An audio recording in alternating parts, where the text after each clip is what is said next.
Les vacances sont annulées. Attendez-vous à la visite de notre avocat, a annoncé papa lors de la réunion de famille. Tout cela parce que j'ai refusé de co-signer un prêt de 220 000 $ pour la boutique de ma sœur, l'enfant chéri. Je n'ai pas discuté. J'ai simplement hoché la tête, me suis détourné, et le lendemain matin, ils se sont réveillés avec des comptes bloqués. Les vacances sont annulées. Attendez-vous à la visite de notre avocat. La voix de papa a traversé la pièce comme un couteau. Son regard était fixé sur moi, froid et inflexible. Autour de la table, les fourchettes se sont figées en plein vol. Les conversations se sont éteintes. Le regard de maman s'est posé sur son assiette, faisant semblant de ne pas remarquer. Jenna, ma sœur, s'est penchée en arrière, ses lèvres se courbant en un sourire satisfait. Tout cela parce que j'ai refusé de co-signer un prêt de 220 000 $ pour la dernière brillante entreprise de Jenna, une boutique qui, insistait-elle, la rendrait enfin indépendante. Mais je connaissais la vérité. Jenna était l'enfant chéri de la famille, celle qui ne pouvait rien faire de mal. Chaque entreprise ratée, chaque carte de crédit au maximum, toujours le problème de quelqu'un d'autre. Toujours le mien. Papa n'a pas demandé. Il a exigé. Signe-le, Michael. La famille se soutient. Pas comme ça, avais-je dit, gardant ma voix ferme. Silence. Puis la tempête. Le visage de papa est devenu rouge. Après tout ce que nous avons fait pour toi. Fait pour moi? J'ai failli rire. J'ai pensé à l'hypothèque que j'ai couverte pour leur maison. Les factures que j'ai payées lorsque la dernière entreprise de Jenna a fait faillite. Les urgences sans fin qui semblaient toujours devenir mon problème. Mais je n'en ai rien énuméré. Je suis juste resté là, silencieux. Les yeux de Jenna se sont remplis de larmes, instantanément. Une performance familière. Tu ne t'es jamais soucié de moi. Tu ne m'as jamais soutenu. Et puis maman, toujours la complice silencieuse, a murmuré, Michael, s'il te plaît. C'est ta sœur. Bien sûr, elle l'était. La sœur qui a fait la fête pendant ses études universitaires pendant que je travaillais à 2 emplois. La sœur qui a accidenté sa voiture, et j'ai payé les réparations. La sœur qui prenait, et prenait, et prenait, pendant que je donnais. Je les ai regardés, cette famille que j'avais passé des années à essayer de satisfaire, à essayer de soutenir, et j'ai finalement compris. Ils ne me voyaient pas comme un membre de la famille. J'étais un portefeuille, un filet de sécurité. Quand papa s'est levé lors de la réunion de famille, sa voix résonnant, les vacances sont annulées. Attendez-vous à la visite de notre avocat, ce n'était pas un choc. C'était juste le dernier acte d'une pièce fatiguée. Mais je n'ai pas discuté. Je ne me suis pas défendu. J'ai simplement hoché la tête, me suis levé et suis sorti. Et le lendemain matin, ils se sont réveillés avec des comptes bloqués. Mais ce n'était que le début. Je pensais que bloquer les comptes serait un signal d'alarme suffisant. J'avais tort. Le premier appel est arrivé à 7h15 du matin. Le numéro de papa. Je l'ai laissé sonner. 10 secondes plus tard, un autre appel. Puis un autre. J'ai éteint mon téléphone, je l'ai jeté sur le comptoir de la cuisine et je me suis versé une tasse de café. J'en avais fini de courir pour régler leurs problèmes. À 8h du matin, mon courriel professionnel s'est allumé. Un courriel de maman. Objet, comment as-tu pu? Je l'ai ouvert par curiosité morbide. Michael, s'il te plaît. C'est un malentendu. Ton père est contrarié, mais nous pouvons arranger ça. Appelle-nous.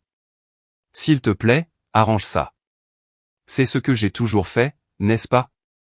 J'ai fermé le courriel sans répondre. À midi, ils étaient désespérés. Un autre courriel, cette fois de Jenna. Tu as tout gâché. Ma boutique est morte à cause de toi. Ils ne me laissent même pas toucher à l'argent. J'ai souri, j'ai bu une gorgée de mon café. Non, Jenna, ta boutique était morte parce que c'était toujours un fantasme, comme tous les autres projets que tu as imaginés pendant que je payais les factures. Mais cela n'a pas cessé. À 15h, papa a envoyé un SMS, je ne sais pas ce que tu as fait, mais annule-le maintenant, ou tu en verras les conséquences. Le soir, le groupe de discussion familiale était un champ de bataille. Maman, Michael, s'il vous plaît, parlez-nous. Jenna, c'est un traître. Il m'a toujours détesté. Papa, tu as franchi une ligne, mon garçon. C'est la famille. La famille. Il n'avait aucune idée de ce que ce mot signifiait. À 19 h, j'ai entendu un grand coup à ma porte d'entrée. 3 coups solides. Je n'ai même pas eu besoin de regarder par le Judas. Je savais que c'était eux. J'ai ouvert la porte, et ils étaient là. Le visage de papa tordu par la rage, les yeux de maman déjà humides de larmes. Et Jenna, son mascara dégoulinant, l'air d'avoir été traîné ici à coups de pied et de cris. Tu es allé trop loin, a crié papa, me dépassant pour entrer dans le salon. Maman, ai-je commencé, mais elle a secoué la tête. S'il te plaît, Michael, juste, arrange ça. Arranger quoi, ai-je rétorqué. J'ai juste arrêté de vous laisser me utiliser. La voix de Jenna a traversé la pièce comme une balle. Tu as tout gâché. J'avais besoin de cet argent. Non, ai-je dit, ma voix froide. Tu voulais cet argent. Il y a une différence. Michael, nous sommes une famille, a rugi papa, frappant du poing sur le comptoir de ma cuisine. La famille ne fait pas ça entre elles. J'ai ri. J'ai vraiment ri. Famille? Vous m'avez traîné ici pour régler vos problèmes. Et maintenant que j'ai dit non, je ne suis plus de la famille. Arrête d'être si dramatique, a crié Jenna. Je suis ta sœur. Une sœur qui m'a pris des milliers de dollars. Un père qui m'a transformé en sa banque personnelle. Une mère qui ne parle que lorsqu'elle veut me culpabiliser. Ce n'est pas une famille. Le visage de papa est devenu pâle, puis rouge. Il s'est approché. Si près que je pouvais sentir le whisky bon marché dans son haleine. Tu as une chance. Débloque les comptes, ou j'espère que tu réalises l'impact de tes actions. Ou quoi, ai-je murmuré, me penchant. Tu vas me menacer? Tu vas prendre plus? Qu'est-ce qu'il reste à prendre, papa? Mes économies? Ma santé mentale? Non. Plus maintenant. J'ai sorti mon téléphone, j'ai ouvert l'application bancaire et j'ai tourné l'écran vers eux. Les comptes gelés, les fonds d'urgence que Jenna pensait utiliser, tous bloqués. Si vous croyez que je vous dois quelque chose, nous pouvons résoudre cela légalement. C'est ce que vous avez menacé, n'est-ce pas? La bouche de papa s'est ouverte, puis fermée, puis ouverte à nouveau, mais rien n'en est sorti. La voix de Jenna s'est brisée.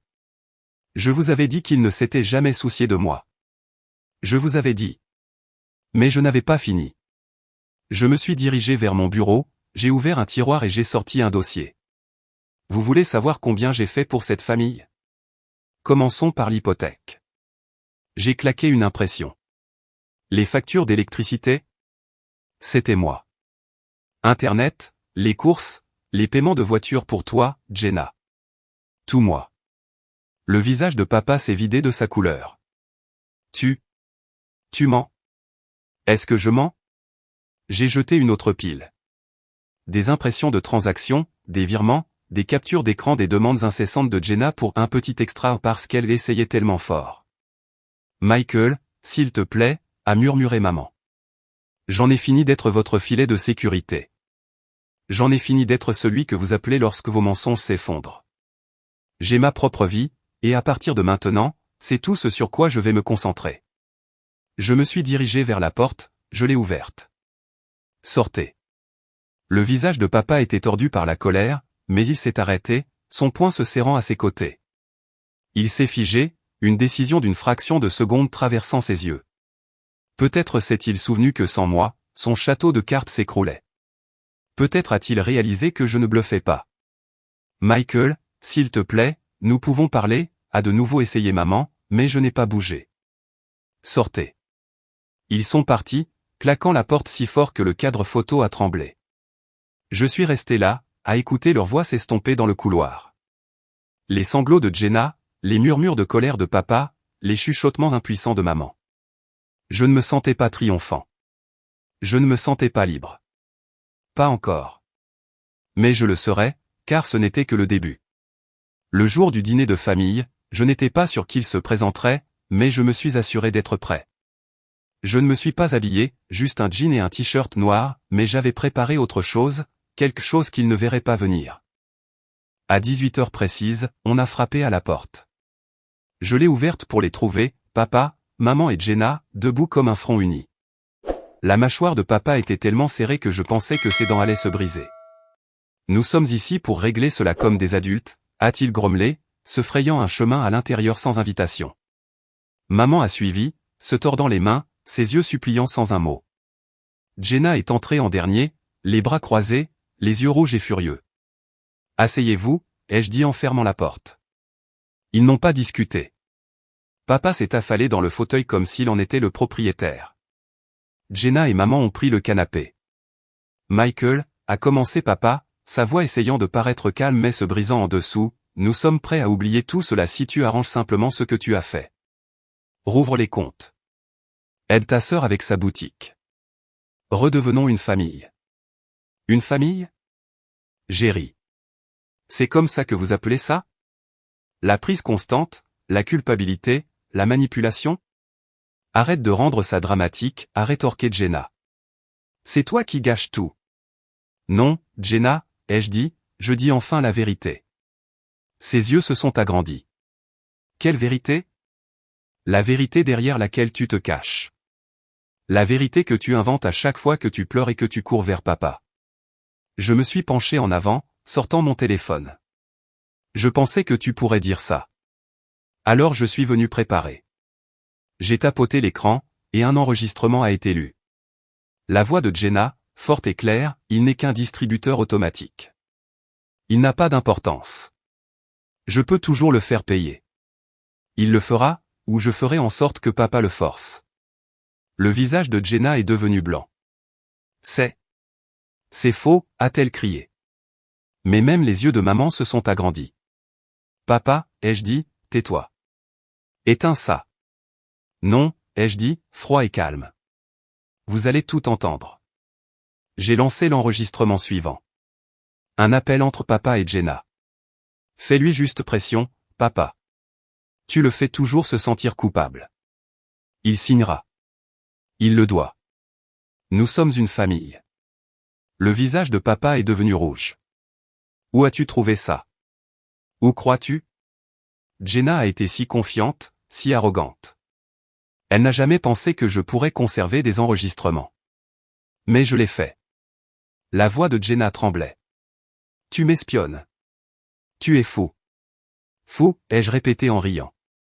Parlons de folie. J'ai sorti une pile de papiers et je les ai laissés tomber sur la table basse. Facture de carte de crédit, facture médicale, paiement pour la maison dans laquelle vous vivez, tous à mon nom. Payé par mois. Maman a tendu la main, ses mains tremblant. Michael, s'il te plaît. S'il te plaît quoi? Faire comme si cela ne s'était pas produit? Faire comme si vous ne m'aviez pas utilisé pendant des années? Je me suis penché plus près, ma voix ferme mais tranchante. Non. Ce soir, nous affrontons la vérité. Les poings de papa tremblaient. Tu n'as pas le droit. Pas le droit. Je me suis levé, les dominant. Laisse-moi te rappeler, papa. Cette maison dans laquelle tu vis? C'est la mienne. Mon nom sur l'hypothèque. Mon argent qui paie les factures. La bouche de papa s'est ouverte, mais rien n'en est sorti. J'ai essayé de vous aider. J'ai essayé d'être un bon fils. Mais vous avez fait de moi votre plan de secours. Votre filet de sécurité. Votre punching ball. Tu ingrat, il a commencé, mais je l'ai interrompu. Ingrat? C'est riche venant de toi. Je me suis tourné vers Jenna. Toutes tes petites idées d'entreprise, tous tes rêves, ils ont été payés avec mon argent. Chacun d'entre eux. Jenna a sauté sur ses pieds. Tu veux juste me ruiner. Tu m'as toujours détesté. Non, Jenna, ai-je dit. Je t'ai toujours sauvé. Mais plus maintenant. J'ai ouvert le dossier suivant. Voici les papiers pour la voiture que tu conduis. Tu sais, celle pour laquelle j'ai cosigné. Elle sera reprise la semaine prochaine. Et la maison? J'ai déjà arrêté les paiements automatiques. Vous avez 30 jours pour trouver une solution. La voix de maman s'est brisée. Michael, s'il te plaît, nous pouvons arranger ça. Non, maman. Vous ne pouvez pas. Parce que ça n'a jamais été une question d'argent. Il s'agit du fait que je n'ai jamais été votre fils. J'étais votre police d'assurance. Papa s'est avancé, la colère dans les yeux. Vas-y, dis ce que tu veux. Ça ne changera rien. Sa main a plané, puis est tombée. Il a titubé en arrière, les yeux hagards. Tu te crois si intelligent. Tu te crois meilleur que nous. Non, ai-je dit, froid et ferme. Mais je suis libre. Je me suis dirigé vers la porte, je l'ai ouverte. Sortez. Ils ont hésité. Pour une fois, ils n'avaient rien à dire, rien à exiger. Ils sont sortis en traînant les pieds, maman pleurant, Jenna jurant, papa lançant des regards furieux comme un animal blessé. Mais avant que la porte ne se ferme, je l'ai entendu grogner, tu le regretteras. Tu penses que tu peux simplement t'en aller? Tu ne sais pas ce que signifie la famille. Oh, je sais exactement ce que ça signifie pour vous, ai-je dit en verrouillant la porte. Je me suis retourné vers le salon vide, l'écho de leur colère persistant encore. Mais quelque chose était différent. Le poids que j'avais porté pendant des années avait disparu. Ils pensaient que c'était fini. Ils pensaient que je reviendrais en rampant. Mais ils avaient tort, parce que je ne m'en allais pas seulement. J'étais prêt à reprendre ma vie. Je n'ai pas attendu. Dès que la porte a claqué derrière eux, je me suis assis à mon ordinateur portable et j'ai commencé. D'abord, une publication sur les réseaux sociaux. Pas d'histoire larmoyante, pas de plaidoyer pour la sympathie. Juste la froide et brutale vérité. Des captures d'écran de reçus de paiement, des messages de Jenna exigeant de l'argent, des extraits audio d'elle me traitant de distributeur automatique et de papa disant que je leur devais quelque chose parce que famille. Je l'ai légendé simplement, voici à quoi ressemble la famille quand on n'est rien d'autre qu'un filet de sécurité. J'ai cliqué sur publier, je me suis préparé un café et j'ai regardé les notifications commencer à affluer. Commentaires, messages, réactions, le soutien a afflué plus vite que je ne le pensais. Mais il n'a pas fallu longtemps avant qu'ils ne réagissent. Maman a été la première. Sa publication est apparue dans l'heure, la famille ne devrait pas se détruire. Michael ment. Nous l'avons toujours soutenu. Mentir? J'ai souri. J'ai cliqué sur répondre. Vous m'avez soutenu? Voici les factures que j'ai payées pour votre maison. Les dettes que j'ai réglées pour Jenna. Les centaines de dollars prélevés sur mon compte. Dois-je partager les enregistrements vocaux aussi? Sa publication a disparu 10 minutes plus tard. Mais je ne me suis pas arrêté là. J'ai envoyé une lettre officielle à la banque, retirant mon nom de l'hypothèque de leur maison. Les services publics, toujours enregistrés à mon nom, ont été déconnectés. Laissez-les se débrouiller. Ensuite, c'était Jenna. La voiture pour laquelle j'avais co-signé pour elle, celle qu'elle exhibait en ville comme un trophée, a été reprise en 2 jours. Elle a essayé de publier une histoire larmoyante sur Instagram, quand votre propre famille vous trahit. Mais la sympathie n'a pas afflué comme elle l'espérait. Au lieu de cela, les gens ont commencé à poser des questions. Je n'ai pas eu à répondre. Ma publication leur avait déjà tout dit. Mais je n'avais pas fini. J'ai organisé une interview avec un podcast local, anonymement, mais détaillé. Je ne les ai pas nommés, mais je n'en avais pas besoin. L'histoire était claire, une famille qui me voyait comme un portefeuille ambulant, une sœur qui jouait la victime, des parents qui savaient comment manipuler. L'épisode est devenu viral, et soudain, des gens m'ont contacté, partageant leurs propres histoires. La réponse de ma famille était prévisible. Ils sont passés à l'offensive. Une semaine plus tard, j'ai reçu une lettre d'un avocat local, une mise en demeure, m'accusant de diffamation, d'avoir ruiné la réputation de la famille. J'ai ri. Mon avocat, un vieil ami, a répondu dans les 24 heures, sachez que toute poursuite judiciaire entraînera la divulgation publique complète de toutes les preuves, y compris les dossiers financiers, les enregistrements audio et les messages. Procédez à vos risques et périls. Silence. Maman a de nouveau essayé. Une autre publication, je ne reconnais pas mon propre fils. Comment a-t-il pu nous faire ça? Mais les gens en avaient assez vu. Ses amis ont commenté, peut-être devriez-vous vous regarder dans le miroir. Ce n'était que le début. Une semaine plus tard, j'ai reçu un courriel de la banque, votre famille n'a pas rempli les exigences financières pour l'hypothèque. La procédure de saisie commencera sous peu. La boutique de Jenna n'a jamais été lancée. Son Instagram est devenu sombre. Sa boutique en ligne a fermé. Elle a essayé de sauver sa réputation, mais je l'avais déjà réduite en cendres. Le cercle social de papa s'est retourné contre lui. Les gens chuchotaient. Sa fière réputation, l'homme qui s'était fait tout seul, n'était plus qu'un mensonge maintenant mis à nu. Et moi? J'ai juste regardé tout s'écrouler. Les messages ont afflué. Des étrangers offrant leur soutien. Des clients me contactant. Des gens partageant leurs propres histoires de trahison. Pour la première fois, je ne me sentais pas seul. Dans mon nouvel appartement, propre, calme, le mien, je sirotais du café chaque matin, regardant la lumière du soleil traverser les stores. Pas de cris, pas d'exigence, pas de « tu nous dois quelque chose ». Puis mon téléphone a vibré. Un message de Jenna, « Es-tu heureux maintenant? Tu as détruit notre famille. J'espère que ça en valait la peine. » J'ai souri, j'ai tapé une réponse, « Heureux? Plus heureux que jamais. » Et ce n'est que le début. 2 semaines après la tempête, je pensais avoir tout vu. Mais ensuite, j'ai reçu le courriel. Un message désespéré et décousu de papa, « Michael, s'il te plaît. Tu as fait valoir ton point de vue. Nous perdons la maison. Ta sœur s'effondre. Les gens ne veulent même plus nous parler. Est-ce ce que tu voulais? Détruire ta propre famille.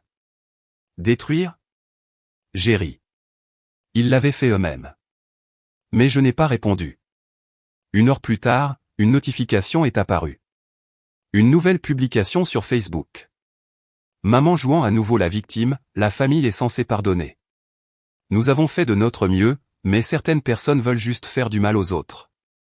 J'en ai fait une capture d'écran, j'ai roulé des yeux et je suis retourné à mon café. Mais ensuite, les commentaires ont attiré mon attention. Pas de sympathie. Pas cette fois. N'est-ce pas vous qui l'avez utilisé? S'il ment, pourquoi y a-t-il autant de reçus? Nous avons toujours su que quelque chose n'allait pas dans votre famille. Ils étaient en train d'être déchirés, publiquement. Puis Jenna a essayé de se défendre. Elle a fait une vidéo en larmes. Mascara dégoulinant. Voix tremblante. Mon frère est en train de détruire ma vie. Il ment. Il manipule tout le monde. Mais elle a oublié quelque chose. Je n'ai jamais arrêté d'enregistrer. J'ai posté un extrait sous sa vidéo. Sa voix, claire comme du cristal, il n'est qu'un distributeur automatique. Il paiera. Il le fait toujours. Les commentaires sous sa vidéo sont devenus vicieux. Les gens l'ont traité de menteuse, de manipulatrice. En quelques heures, son profil a disparu. Supprimé. Mais le coup final est venu quand j'ai reçu un appel de grand-père. Le propre père de papa. Un homme qui n'a jamais pris parti, qui est resté silencieux même lorsqu'il a vu le pire. J'ai entendu ce qui s'est passé, Michael. Viens. Parlons. Quand je suis arrivé, il n'a pas perdu de temps. Il m'a remis une enveloppe, un document légal. J'ai modifié le trust, a dit grand-père, sa voix ferme. La maison dans laquelle ils vivent, elle n'a jamais été entièrement la leur. Elle est à mon nom, et maintenant elle est à toi. Je l'ai regardé, stupéfait.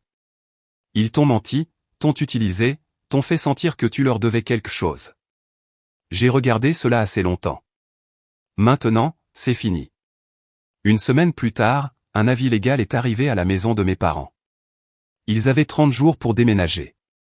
Maman a appelé, hystérique. Michael, tu ne peux pas faire ça. Nous n'avons nulle part où aller. Papa a attrapé le téléphone. Tu as changé. Je ne te reconnais plus. C'est ta famille. Non, ai-je dit, la voix calme. La famille est censée se soutenir mutuellement. Mais vous ne m'avez vu que comme un filet de sécurité. Cela s'arrête maintenant. Ils ont tout essayé. Appels, SMS, même se présenter à ma porte. Je n'ai pas répondu. Je n'ai même pas regardé pendant qu'ils emballaient leurs affaires et partaient. 1 mois plus tard, je me tenais devant leur maison vide. Pas de lumière, pas de rire, juste le silence. Ma maison maintenant. Nettoyée, rénovée et repeinte. Un nouveau départ. Mon téléphone a vibré. Un autre message de Jenna, mais cette fois seulement 2 mots, je suis désolé. Je n'ai pas répondu. Je ne l'ai même pas ouvert. Je me suis éloigné, le soleil réchauffant mon visage, laissant les cendres de cette vie derrière moi. Pour la première fois, j'étais libre.